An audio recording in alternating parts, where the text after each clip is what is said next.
My sister tried to sell mom's jewelry. She turned white when the judge showed the receipts in my name. I stood in the cold, sterile courtroom, my heart pounding like a drum in my chest. My sister, Emily, sat across the room, her perfectly manicured nails tapping on the table, a smug smile curling her lips. She thought she'd won. She thought mom's jewelry, those precious heirlooms passed down from our grandmother, was hers to sell.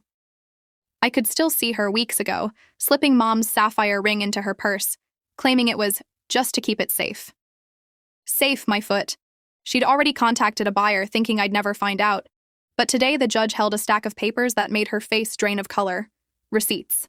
In my name. Every single piece of jewelry was mine, and Emily was about to choke on her own lies.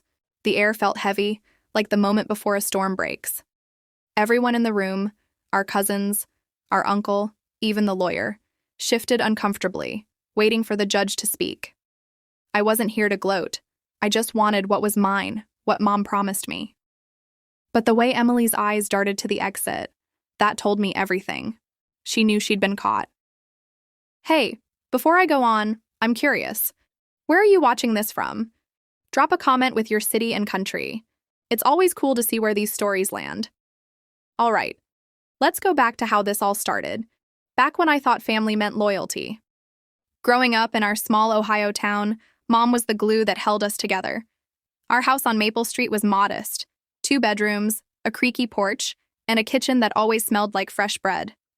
Mom worked double shifts at the diner to keep the lights on after Dad left when I was 10. Emily, 3 years older, always acted like she was above it all. She'd roll her eyes when Mom asked her to help with chores, disappearing to her room with her phone. Me? I was the one scrubbing dishes, mowing the lawn, and driving Mom to doctor's appointments when her knees started giving out. Emily only showed up when it suited her. She'd breeze into town from Chicago, where she lived her fancy life as a real estate agent, always with a new designer bag slung over her shoulder. Mom would light up when Emily visited, and I'd bite my tongue. "Claire, she's just busy," Mom would say, her voice soft but tired. I didn't argue. I loved Mom too much to stress her out, but I saw the pattern. Emily only came around when she needed something, money for a business deal, or once, a loan for a car she had to have.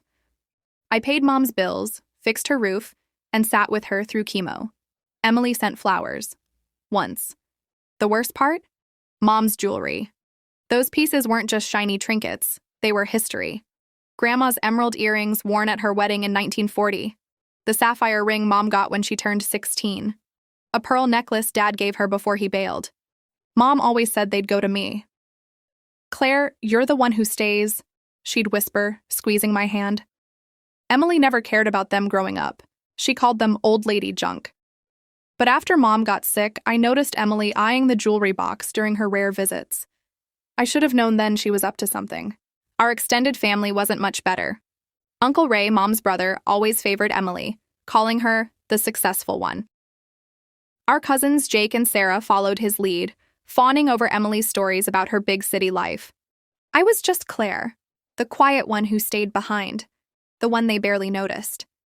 At family dinners, I'd catch their whispers, how I was too serious, how I didn't get out enough. It stung, but I brushed it off. Mom needed me, and that was enough. When Mom's cancer came back last year, everything changed. Emily started visiting more, but not for Mom. She'd linger in Mom's room, asking about the jewelry, saying things like, "You sure you don't want me to store these somewhere safe?" I'd watch her, my stomach twisting, but Mom would just smile and say, "Claire's got it handled." Emily's eyes would narrow, but she'd drop it.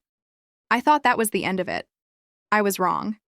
By the time Mom passed, the tension in our family was like a tightly wound spring, ready to snap. Emily didn't cry at the hospital. She just asked about the will. I should have seen the storm coming, but I was too busy grieving to notice how far she'd go. The rain drizzled outside St. Mary's Church, turning the Ohio sky a dull gray that matched my mood. Inside, the pews were packed for Mom's funeral. Neighbors, her old coworkers from the diner, even her high school friend who drove 3 hours from Cincinnati. I sat in the front row, gripping a crumpled tissue, trying to focus on the pastor's voice as he spoke about Mom's warmth, her laugh, her way of making everyone feel like family. but all I could feel were the stares prickling the back of my neck.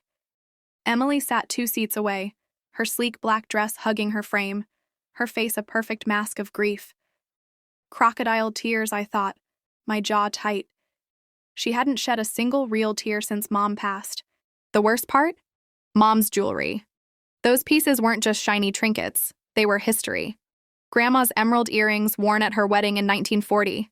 The sapphire ring Mom got when she turned 16. A pearl necklace Dad gave her before he bailed. Mom always said they'd go to me. "Claire, you're the one who stays," she'd whisper, squeezing my hand. Emily never cared about them growing up. She called them old lady junk. But after Mom got sick, I noticed Emily eyeing the jewelry box during her rare visits. I should have known then she was up to something. Our extended family wasn't much better. Uncle Ray, Mom's brother, always favored Emily, calling her the successful one. Our cousins Jake and Sarah followed his lead, fawning over Emily's stories about her big city life. I was just Claire, the quiet one who stayed behind, the one they barely noticed. At family dinners, I'd catch their whispers, how I was too serious, how I didn't get out enough. It stung, but I brushed it off. Mom needed me, and that was enough. When Mom's cancer came back last year, everything changed. Emily started visiting more, but not for Mom. She'd linger in Mom's room, asking about the jewelry, saying things like, "You sure you don't want me to store these somewhere safe?" I'd watch her, my stomach twisting, but Mom would just smile and say, "Claire's got it handled." Emily's eyes would narrow, but she'd drop it. I thought that was the end of it. I was wrong. By the time Mom passed, the tension in our family was like a tightly wound spring, ready to snap. Emily didn't cry at the hospital. She just asked about the will. I should have seen the storm coming, but I was too busy grieving to notice how far she'd go. The rain drizzled outside St. Mary's Church, turning the Ohio sky a dull gray that matched my mood. Inside, the pews were packed for Mom's funeral. Neighbors, her old coworkers from the diner, even her high school friend who drove 3 hours from Cincinnati. I sat in the front row, gripping a crumpled tissue, trying to focus on the pastor's voice as he spoke about Mom's warmth, her laugh, her way of making everyone feel like family. But all I could feel were the stares prickling the back of my neck. Emily sat 2 seats away, her sleek black dress hugging her frame, her face a perfect mask of grief. Crocodile tears, I thought, my jaw tight. She hadn't shed a single real tear since Mom passed. The air in the church was heavy, like a storm about to break. Uncle Ray, Mom's older brother, stood by Emily's side, whispering something that made her nod solemnly, her lips pursed in that practiced way of hers. Our cousins, Jake and Sarah, hovered nearby, casting quick glances my way before looking down at their shoes. I overheard Sarah murmur to Jake, "Claire looks so worn out." It wasn't concern in her voice. It was pity, tinged with something smug, like she was glad to see me struggling. I straightened my shoulders, ignoring the sting. I'd spent the last week arranging the service, picking out Mom's favorite lilies for the casket, calling every relative to make sure they knew the details. Where were they when Mom needed someone to drive her to chemo? Where was Emily when the hospital bills piled up? The reception in the church basement was worse. The smell of coffee and casseroles filled the air, but the mood was anything but warm. I was refilling the coffee urn, my hands shaky from exhaustion, when Emily glided over, her expensive perfume hitting me like a slap. "Claire, you holding up okay?" she asked, her voice dripping with fake sweetness. Before I could answer, she leaned closer, her eyes glinting. "You know, Mom's jewelry would look better on someone who could actually wear it. You're always so practical." She smirked, sipping her coffee like she hadn't just twisted a knife in my chest. I froze, the coffee pot trembling in my hands. "It's not about wearing it, Emily," I said, keeping my voice low. "It's about what Mom wanted." Her eyes narrowed, but she didn't reply, just turned on her heel and floated back to Uncle Ray, who patted her arm like she was the grieving daughter of the year. I caught him later, talking to a neighbor by the dessert table. "Emily's got big plans," he said, his voice loud enough for me to hear. "She'll make sure the family's taken care of." The implication hit like a punch. I wasn't part of that family. I stood alone, picking at a slice of pie I didn't want, feeling like a stranger in my own life. The whispers around me didn't help. People talking about Emily's fancy condo in Chicago, how she'd handle Mom's estate. Estate? Mom left a small house with a leaky roof and a box of jewelry that meant the world to her. But to them, Emily was the golden child, and I was just Claire. Then I noticed Mr. Thompson, the lawyer, lingering by the exit. He was a short man with a bad comb-over, clutching his briefcase like a lifeline. He kept checking his watch, his eyes darting around like he was desperate to leave. Something about his nervous energy made my stomach churn. Lawyers don't act that jumpy unless something's up. That afternoon, we gathered at Mom's house for a family meeting. The living room felt too small, the air thick with unspoken grudges. Me, Emily, Uncle Ray, Jake, Sarah, and a couple of distant cousins squeezed onto Mom's worn-out couch and mismatched chairs. The jewelry box sat on the coffee table, its carved wooden lid catching the light from the old lamp. Emily couldn't stop glancing at it, her fingers twitching like she was itching to snatch it up. I sat across from her, my hands folded tightly in my lap, trying to keep my cool. Mr. Thompson stood by the fireplace, clutching a thick manila envelope. His tie was slightly crooked, and sweat beaded on his forehead despite the chilly room. "We'll schedule the official reading of the will next week," he said, his voice clipped. "But I need to confirm a few details first." He avoided my eyes, focusing on the papers in his hand. Emily leaned forward, all business. "What kind of details?" she asked, her tone sharp enough to cut glass. He hesitated, then mumbled something about paperwork, and quickly changed the subject. My stomach twisted. I'd known Mr. Thompson since I was a kid. He'd handled Mom's mortgage years ago. He wasn't the nervous type. Something was off. After he left, I stayed behind to clean up, stacking plates in the sink while the others drifted out. That's when Sarah pulled me aside, picking at her nail polish like she was nervous. "Claire, I heard something weird at the funeral," she said, her voice barely above a whisper. "Mrs. Carter, Mom's friend from the diner, said she saw Emily in Mom's room last month, going through her stuff. She thought it was odd, since Emily never visited." My heart skipped a beat. Mrs. Carter wasn't family. She had no reason to lie.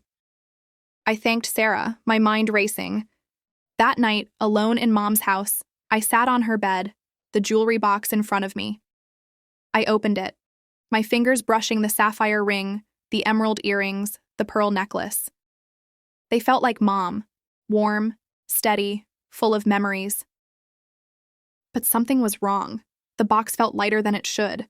I dug through it, my pulse hammering. The gold locket, the one Mom wore every single day with a picture of me and Emily as kids, was gone. My breath caught. Emily had been here. I knew it in my bones. But how could I prove it? And why was Mr. Thompson acting so strange? The pieces were starting to fall into place, but the picture was still blurry. All I knew was that Emily was hiding something, and I wasn't going to let her take what was mine. Sitting in Mom's quiet bedroom that night, the empty space where her locket should have been burned in my chest. I couldn't sleep, my mind pulling me back to memories I'd tried to bury. Growing up, Emily always had a way of making me feel small. I remembered one Christmas when I was 12. Mom gave us matching bracelets from her jewelry box, simple silver chains with tiny heart charms. I wore mine every day, polishing it until it shone. Emily tossed hers in a drawer, saying it was cheap. Mom's face fell, but she didn't say anything. That was Emily, always chasing something shinier, never appreciating what she had. When I was 16, Mom got sick the first time. Breast cancer. I'd come home from school, do my homework at the kitchen table, then help her with dinner or drive her to appointments. Emily was off at college in Chicago, rarely calling. I didn't mind the work. I loved Mom, and she needed me. But it hurt when she'd light up at Emily's rare visits, like they were some grand event. "Emily's so busy with her studies," Mom would say, excusing her. I'd nod, swallowing the lump in my throat. Once, I overheard Emily on the phone, laughing with a friend about how she only came home to keep Mom happy. I never told Mom. It would have broken her heart. The worst memory was 2 years ago, when Mom's cancer came back. I'd moved back into the house to care for her full-time, quitting my job at the library. I'd cook her favorite chicken noodle soup, read her old romance novels, and sit with her through the long nights when the pain kept her awake. Emily showed up maybe 3 times that year, always with excuses. Work, travel, some new deal she was chasing. But I noticed how her eyes lingered on Mom's jewelry box during those visits. One day, she picked up the sapphire ring, twirling it in her fingers.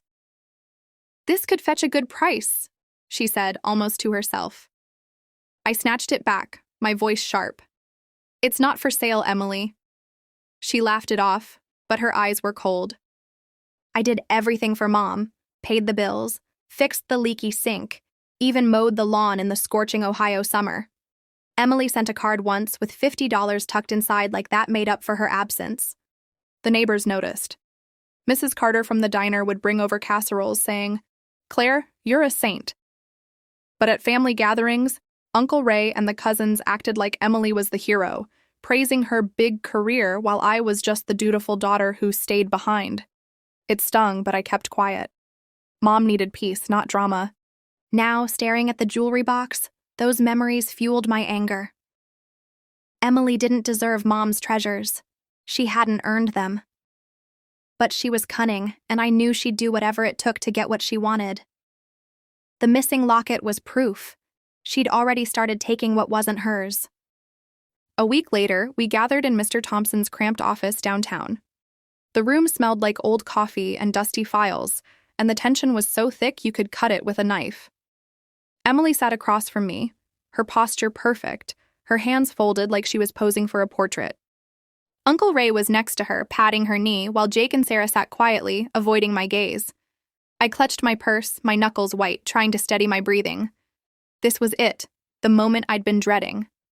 Mom's will would decide everything. Mr. Thompson cleared his throat, adjusting his glasses. "Let's begin," he said, his voice shaky. He started reading, his words blurring together, legal jargon about the house, the savings account, the car. Then he got to the jewelry. My heart pounded. "To my daughter Emily," he read. "I leave my jewelry collection, including the sapphire ring, emerald earrings, and pearl necklace, to be passed down as she sees fit." The room went silent. Emily's lips curled into a triumphant smile, her eyes glinting as she glanced at me. Uncle Ray nodded, murmuring, "That's right." Jake shifted uncomfortably, and Sarah stared at her hands. I felt like I'd been punched in the gut. Mom promised me those pieces. She'd said it over and over. "Claire, you're the one who stays." How could this be happening? I couldn't breathe. My vision blurred, and I gripped the armrest to keep from shaking. Emily leaned back, her smile widening, like she'd just won the lottery. "Thank you, Mr. Thompson," she said, her voice smooth as silk. "I'll take good care of everything." The way she said it, like the jewelry was already hers, made my blood boil. I wanted to scream, to demand answers, but my throat was tight, my voice gone. The room felt like it was closing in, and all I could see was Emily's smug face, basking in her victory. Just as I thought I'd lost everything, Mr. Thompson held up a hand, his face pale. "There's one more thing," he said, his voice barely above a whisper. He reached into his desk drawer and pulled out a sealed envelope, the edges yellowed like it had been tucked away for years. Emily's smile faltered, her eyes narrowing. "What's that?" she snapped, leaning forward. Uncle Ray frowned, and Jake and Sarah exchanged confused glances. My heart thudded so loud I was sure everyone could hear it. Mr. Thompson opened the envelope with trembling hands, pulling out a single sheet of paper. "This is an addendum to the will, signed by your mother 6 months ago," he said, glancing at me for the first time. It was notarized and kept in a separate file for reasons. He cleared his throat, reading aloud. "To my daughter Claire, I leave my entire jewelry collection, including the sapphire ring, emerald earrings, pearl necklace, and gold locket, as a token of my gratitude for her unwavering love and care." The room froze. Emily's face went white, her mouth dropping open like a fish gasping for air. Uncle Ray sputtered, "What? That can't be right!" Jake and Sarah stared at me, wide-eyed, while the distant cousins shifted awkwardly. I felt a rush of heat in my chest, a mix of relief and disbelief. Mom hadn't forgotten me. She'd kept her promise. Mr. Thompson went on, his voice steadier now. There's more. Your mother included a letter. He handed me a folded note, my name written in Mom's shaky handwriting. I opened it, my hands trembling. Claire, it read, you were my rock. The jewelry is yours because you loved me when it wasn't easy. Don't let anyone take that from you. Love, Mom. Tears stung my eyes, but I blinked them back, clutching the letter like a lifeline. Emily exploded. This is ridiculous, she shouted, slamming her hand on the table. Mom was sick. She didn't know what she was signing. Mr. Thompson shook his head. The document is legal, Emily. And I have receipts in Claire's name for every piece of jewelry per your mother's instructions. He slid a stack of papers across the table, proof that Mom had transferred ownership to me before she passed. Emily's eyes darted to the papers, her face crumpling as the truth hit her. She'd been caught. I looked at her, expecting to feel triumph, but all I felt was sadness. She'd tried to steal Mom's legacy, my legacy, and for what? A quick sale? A few $1,000s? The room was silent except for Emily's ragged breathing. Uncle Ray wouldn't meet my eyes, and the cousins sat frozen, like they'd just witnessed a car crash. Mr. Thompson gathered his papers, looking relieved to be done. Claire, I'll arrange for the jewelry to be returned to you, he said. I nodded, my throat too tight to speak. Back at Mom's house, I sat on the couch, the jewelry box in my lap. The sapphire ring sparkled in the lamplight, the emerald earrings glinted softly, and the pearl necklace felt smooth under my fingers. The gold locket was there too. Mr. Thompson had found it in Emily's possession, tucked away in her purse like a dirty secret. She'd admitted to borrowing it, claiming she just wanted to keep it safe. No one believed her? Not anymore. Emily didn't show her face after the reading. Uncle Ray called me later, mumbling an apology, but it felt hollow. Jake and Sarah sent texts, saying they didn't know what Emily was planning. I didn't reply. I was done with their excuses. The whispers at the funeral, the years of being overlooked. It all stung less now, knowing Mom saw me, really saw me. I didn't need to rub it in Emily's face. Holding the jewelry, feeling Mom's love in every piece was enough. I slipped the locket around my neck, the weight of it grounding me. Inside was that old photo of me and Emily as kids, smiling like we'd never grow apart. Part of me wished things could have been different, but Emily made her choices. I made mine too. I chose Mom every single day. Looking back, I realized this wasn't just about jewelry. It was about loyalty, about showing up when it matters. Mom knew who was there for her, and she made sure I'd be okay. That's what family is supposed to be. Not a competition, not a grab for power, but a promise to stand by each other. I hoped Emily would learn that someday. But I wasn't holding my breath. Hey, what did you think of this story? Drop a comment and let me know. Did you see Emily's downfall coming, or did the twist catch you by surprise? And if you're loving these family drama tales, hit that subscribe button so you don't miss the next one. Thanks for watching, and I'll see you in the next story.